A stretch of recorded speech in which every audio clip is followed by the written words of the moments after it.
इसको बोलते हैं स्केलेटन सिस्टम। कंकाल तंत्र कितने प्रकार के होते हैं? पहला आंतरिक और दूसरा बाह्य।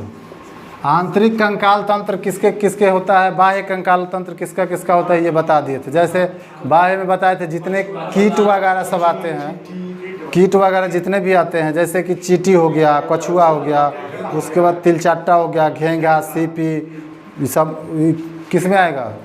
इस सब बाह्य कंकाल में आता है। जबकि आंतरिक कंकाल में कौन आता है? जैसे मनुष्य हो गया, गाय, भैंस, बैल, बकरी, सर्प वगैरह, ये सब किस में आएगा? ये सब आता है आपका आंतरिक कंकाल में। अब उस सब में आपका सबसे भी आंतरिक कंकाल में है मनुष्य।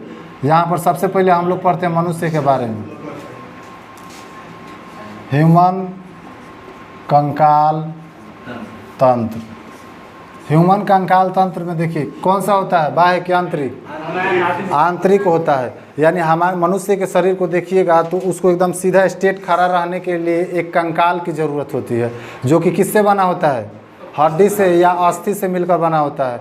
जब उसमें आपका कंकाल नहीं रहेगा तो आप घूमिएगा, घूम नहीं सकते हैं। आपको घूमने में या चलने में ये कौन मदद करता है? या टहलने में आपका कंकाल मदद करता है। तो मनुष्य कंकाल क्या क्या करता है? एक तो शरीर को अच्छा या जो भी होता है एक संरचनात्मक आकृति प्रदान करेगा, ढांचा बनाएगा कि शरीर किस ढांचा में होगा, ये कौन बताता है? कंकाल बताता है। अगर मसल्स को हटा दिया जाए तो मनुष्य का सब लोगों का कंकाल कैसा होता है? एक ही जैसा, पहचान में नहीं आएगा कि किसका कंकाल है, किसका कंकाल है, किसी को पहचान में नहीं आएगा। सबका कंकाल मनुष्य का एक जैसा होता है। तो कंकाल के बारे में हम लोग देखते हैं। और कंकाल, जब मनुष्य का कंकाल जो होता है वो किसका बना होता है? हड्डी का मिल के बना होता है। किसका बना होता है कंकाल? अस्थि का मिल के बना होता है। किसका? अस्थि का बना होता है। अब ये अस्थियों की संख्या कितना होता है? 2। देखिए मुख्य रूप से देखिए, जब क्वेश्चन में पूछेगा एग्जाम में कि मनुष्य में हड्डियों की संख्या कितना होता है, हड्डियों के 206 होगा। ठीक, इसको भी याद रखिएगा। लेकिन इसमें भी अब जब कंकाल बनता है तो 2 प्रकार के, एक होता है आपका अस्थि, क्या होगा? अस्थि। और दूसरा होता है आपका उपास्थि। ठीक, अस्थि कै गो होता है तो 80 गो, और उपास्थि कै गो होता है तो 126 गो। दोनों जोड़ देंगे तो कितना हो जाएगा? 206 गो। तो ये 206 अस्थियों को मिला करके और मनुष्य का क्या बनता है? कंकाल तंत्र बनता है। तो आइए पढ़ा जाए मनुष्य कंकाल तंत्र। 206 को पढ़ लीजिए बारी बारी से। चलिए आगे चलते हैं। अब अच्छा से इसको देखते हैं, केवल मनुष्य के कंकाल तंत्र को, उसके बाद आगे बढ़िए।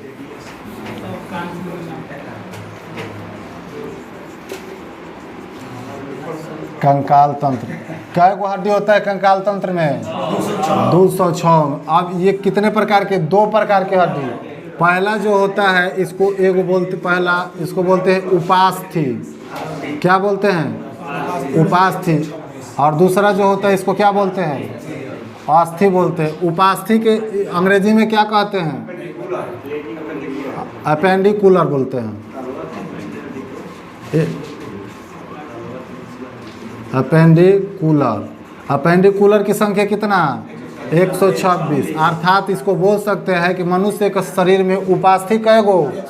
126 गो। लेकिन अस्थि को क्या बोलते हैं? अस्थि को अंग्रेजी में क्या कहते हैं? एक्सियल बोलते हैं। एक्सियल। एक्सियल का मतलब कि अक्षीय, जो आपका अक्षीय का मतलब एक्सल में जितने हड्डी होते हैं उसको अक्षीय हड्डी बोलते हैं या अक्षीय अस्थि बोलते हैं। क्या बोलते हैं इसको? अक्षीय अस्थि बोलेंगे, या अंग्रेजी में एक्सियल बोन बोलते हैं। क्या बोलते हैं? Axial bone. तो एक्सियल बोन की संख्या कै गो? 80 गो। जबकि आपका अपेंडिकल यानी कि उपास्थि की संख्या कै गो? 126 गो। तो सबसे पहले देखते हैं आपका उपास्थि, उसके बाद हम लोग देखेंगे अस्थि। उपास्थि कहाँ कहाँ होता है, इसका काम क्या है मनुष्य के शरीर में, पहले इसके बारे में जानते हैं। ठीक, तो उपास्थि में देखिए, उपास्थि 126 होता है। उस 126 में उपास्थियों में आपका केवल मुख्य रूप से हाथ और पैर आता है। मुख्य रूप से हाथ और पैर उपास्थि में, बाकी सब किस में? अस्थि में आता है। तो सबसे पहले आपको ये उपास्थि हम लोग पढ़ लेते हैं। उपास्थि में भी सबसे पहले पढ़ेंगे हम लोग हाथ। क्या पढ़ेंगे? हाथ। अब हाथ के बारे में जब पढ़ेंगे तो हाथ में पहला जो हड्डी होता है, देखिए यहाँ से स्टार्ट होता है, इसको हाथ बोलते हैं बाजू। तो यहाँ से जब ये स्टार्ट होगा अस्थि, तो सबसे ऊपर वाला अस्थि को क्या बोलते हैं? यहाँ जो रहता है ये, इसको बोलते हैं ह्यूमरस। तो एग्जाम में क्वेश्चन पूछता है कि मनुष्य के शरीर में या बाजू में या बाह में ऊपरी हड्डी को किस नाम से जानते हैं? तो ह्यूमरस के नाम से। तो ह्यूमरस यहाँ पे याद रखिए, हाथ में सबसे ऊपर कौन सा हड्डी? ह्यूमरस या ह्यूमस देता है कहीं कहीं, ह्यूमस। ह्यूमस नाम की हड्डी कहाँ पाया जाएगा? अब बाजू में ऊपरी, मतलब कि ऊपरी हिस्सा में पाया जाएगा। जैसे मान के चलिए ये हमारा हाथ दिख रहा है, तो जहाँ से ये फोल्ड कर रहे हैं वहाँ से लेकर और जहाँ ये शोल्डर में कनेक्ट होता है, इसी को क्या बोलते हैं? इसको ह्यूमस बोलते हैं। क्या बोलते हैं? ह्यूमस बोलते हैं। ये ह्यूमस क्या होता है कि मोटा होता है, मजबूत होता है। कभी किसी को नहीं देखे होंगे कि ह्यूमस टूट गया। अपवाद में किसी किसी का टूट जाता है गिरने के बाद, एक्सीडेंट करने के बाद, अलग बात है, लेकिन ज़्यादातर ह्यूमस किसी का टूटता नहीं है। अब यहाँ जो ज्वाइंट होता है उसके बाद वाला, ये इधर वाला पार्ट जब देखिएगा ह्यूमस के बाद वाला, तो ये अंगूठा के जब साइड में रहेगा तो इसको बोलते हैं रेडियस। और जो नीचे होता है उसको क्या बोलते हैं? उसको क्या बोलते हैं? उल्मा। उल्मा कहाँ से? आलना होता है, उल्मा नहीं होता है।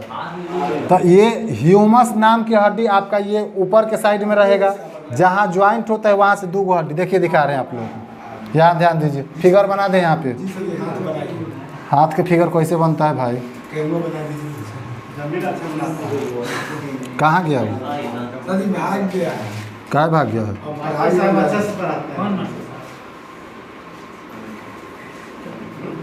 इसी चैप्टर से परीक्षा क्वेश्चन उठ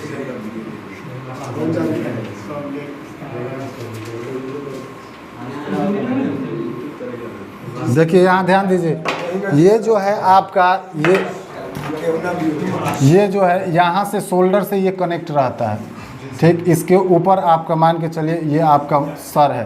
तो यहाँ से एगो जब आप हाथ को केवल देखेंगे तो शोल्डर से जहाँ से कनेक्ट रहेगा वहाँ से लेकर आपके केहूने के पास जब आइएगा तो इसको क्या बोलते हैं? इसके ह्यूमस बोलते हैं, ह्यूमस। तो ह्यूमस नामक हड्डी थोड़ा मजबूत होता है। ये किसी का नहीं देखिए कि ह्यूमस नामक हड्डी टूट गया, ये ऊपर से आपका मसल्स और तो ह्यूमस नामक ये मजबूत होता है। उसके नीचे आइएगा, यहाँ ज्वाइंट होता है, यहाँ पे ज्वाइंट होने के कारण ये क्या होता है? ये मुड़ जाता है। अब ये ह्यूमस से देखिएगा ऐसे, ह्यूमस थोड़ा सा बड़ा हो जाता है, ह्यूमस थोड़ा सा बड़ा, लेकिन रेडियस यहाँ वाला थोड़ा सा छोटा। तो इधर जब चलिएगा तो आपका अंगूठा किधर होता है? ऊपर के साइड होता है। अंगूठा के साइड इधर अंगूठा होता है ना, कई गो उंगली होगा? 1 2 3 4 5। तो अंगूठा थोड़ा सा छोटा और मोटा होता है। तो अंगूठा के साइड में जो हड्डी होता है इसको बोलते हैं रेडियस। क्या बोलेंगे इसको? रेडियस बोलते हैं। लेकिन जो आपका ये उंगली का, जैसे ये ऐसे हाथ है, ह्यूमस में एक गो हड्डियाँ रहता है, जबकि यहाँ पर 2 गो हड्डी रहता है। और अंगूठा के साइड वाला जो होता है वो रेडियस होता है, और नीचे वाला जो होता है उसको आलना बोलते हैं। क्या बोलते हैं? आलना बोलते हैं। तो ये हड्डी को बोलेंगे आलना। तो बार बार जब देखिएगा ना तो किसी का ये ज़्यादातर ये रेडियस कम टूटता है, रेडियस थोड़ा मोटा होता है, और आलना टूट जाता है फट से ना कोनो का।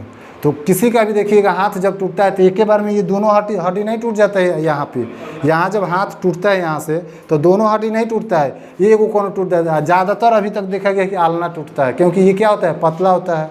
रेडियस क्या होता है? मोटा होता है। तो आलना और रेडियस नामक हड्डी कहाँ पाया जाएगा?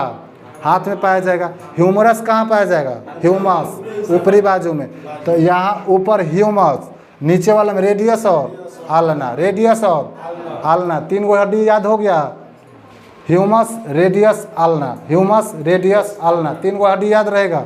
चलिए यहाँ से जैसे आप आगे चलिएगा तो ये आपका जहाँ कलाई होता है, हम लोग का ये कलाई है ना, यहाँ से जैसे आगे चलेंगे तो कलाई में आपका कार्पल्स नामक हड्डी होता है। कौन सा हड्डी? कार्पस। तो ह्यूमस के बाद में देखिए 1 नंबर में हाथ में सबसे पहले ऊपर कौन होगा? ह्यूमस। उसके बाद दूसरे नंबर पर कौन सा हड्डी? Radius, radius. और रेडियस के बाद कौन होगा? आलना, ठीक। आलना से जैसे आप आगे चलेंगे तो क से कलाई या क से कार्पल, याद रहेगा? कार्पल्स नामक हड्डी शरीर के किस भाग में? कलाई में पाया जाता है। तो जैसे यहाँ आलना से आगे चलेंगे तो कलाई में कौन सा? कार्पल्स।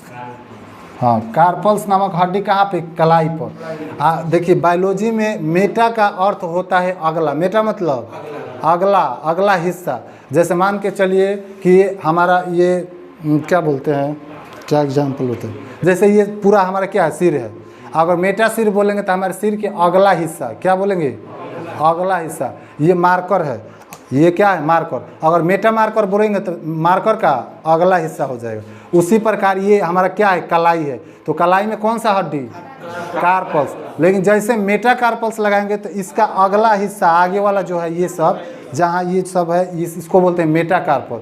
तो कार्पल्स के बाद कौन सा आएगा? Metacarpals. क से कार्पल्स, क से कलाई। तो कलाई में कौन सा हड्डी? कार्पल्स। और कार्पल्स के अगला हिस्सा मेटा कार्पल्स। तो जैसे कार्पल्स आएगा उसके अगला हिस्सा में कौन सा? मेटाकार्पल्स। मेटाकार्पल्स। अब चलिए, ये आपका मेटाकार्पल्स हो गया। मेटाकार्पल्स से जैसे आप आगे बढ़िएगा तो ये सब उंगली है, तो उंगली में जितने भी हड्डी होता है उसको बोलते हैं फ्लेंजा। क्या बोलते हैं? हाँ, फ्लेंजा बोलते हैं। फ्लेंजा या फ्लेंजिया कुछ बोलिए। तो फ्लेंजा बोलते हैं, फ्लेंजा या फ्लेंजा, इसको कुछ भी बोल सकते हैं आप। तो फिंगर में फ से फिंगर और फ से फ्लेंजा। तो फ्लेंजा नाम की हड्डी सब कहाँ पाया जाएगा? अंगुली में पाया जाता है। अब यहाँ पर समझिए कि ह्यूमस जो हड्डी है, यहाँ पर कई गो ह्यूमस हड्डी है? एगो हाथ में एगो ह्यूमस हड्डी, दाहिना हाथ में एगो और बायां हाथ में एगो। तो एगो हाथ में जैसे इधर दाहिना हाथ में बताएंगे वैसे ही तो बायां में होगा। ऐसा नहीं हुआ तो एगो है में ज़्यादा हड्डी हो जाएगा और एगो में कम हड्डी होगा। तो कम ही हड्डी होगा तो घूमने नहीं करेगा, और जन्म में ज़्यादा होगा वो पूरा घूमते रहेगा। तो किसी को देखे हैं ऐसा? एगो हाथ सीधा स्ट्रेट रहता है और दूसरा घूमते रहता है, ऐसा देखे हैं? नहीं। जब भी बच्चा जन्म लेता है तो दोनों हाथ उसका मतलब हिलता है, डुलता है, घूमता है। भले बाद में तूर ले, अपना कुछ भी कर ले, वो अलग बात होता है। तो ये आपका सबसे हाथ में सबसे ऊपरी जो हड्डी होता है उसको क्या नाम देंगे? ह्यूमस। ह्यूमस के बाद वाला हड्डी रेडियस किधर होता है? अंगूठे के साइड वाला। और उसके नीचे वाला को क्या बोलेंगे? आलना। नीचे वाले को आलना। तो ह्यूमस भी एगो हड्डी, रेडियस भी एगो हड्डी, आलना भी एगो हड्डी। यहाँ तक कोई दिक्कत नहीं। ह्यूमस एगो, रेडियस एगो, आलना एगो। कै गो हड्डी हो गया? 3 गो। आ क से कलाई या क से कार्पल्स। तो कार्पल्स में कै गो हड्डी? 8 गो हड्डी होता है। कार्पल्स में कै गो? 8 गो। जहाँ जितना ज़्यादा हड्डी होता है ना, उसका टर्निंग या घुमाव या मूवमेंट ज़्यादा होता है। तो देखिएगा ये घुटना, यहाँ पर कै गो हड्डी? एगो, दो गो हड्डी है। तो इसका केवल ऐसे आएगा ना, ये इधर जाएगा ना इधर जाएगा ना पीछे जाएगा। ज़्यादा जोर से करेंगे तो चला जाएगा, तो फिर आएगा नहीं। तो इसीलिए यहाँ पर ह्यूमस को क्या किया है? भगवान बहुत समझदार थे। इसको ह्यूमस को क्या किए? नीचे वाला को थोड़ा सा ह्यूमस को बड़ा कर दिए। बड़ा कर दिए तो ये जब जाता है रेडियस और आलना, तो बड़ा वाला में जा कर के वहाँ पर रुक जाता है, यहाँ पर टकरा जाता है। टकराने के बाद इसके बाद उधर जाने ही नहीं देता है, क्योंकि वो साइज़ क्या है? बड़ा है, उसको नीचे नहीं जाने देता है। जब नीचे नहीं जाता है तो इसी पर एकदम स्ट्रेट रहता है। तो यहाँ पर ऊपर वाला को ह्यूमस, यहाँ अंगूठा के साइड वाला ऊपर, इसमें 2 गो हड्डी रहेगा। ऊपर वाला रेडियस, नीचे वाला आलना। ये दोनों मिल के कै गो हड्डी? 3 गो। कलाई में कै गो? 8 गो। 8 गो यानी कि देखिए, इससे ये 2 गो यहाँ पे है तो कम घूम रहा है, 8 गो है तो इससे ज़्यादा घूमेगा कि नहीं? तो ये देखिए पूरा घूमता है। ऐसे घुमा कर देखिएगा, चारों तरफ घूमता है। ये इसमें हड्डी ज़्यादा है। तो हाँ, तो ये हड्डी ज़्यादा है इसमें। तो जितना ज़्यादा आपका हड्डी होगा ना, उसका मूवमेंट उतना ही वहाँ पर ज़्यादा होता है। तो कलाई में कै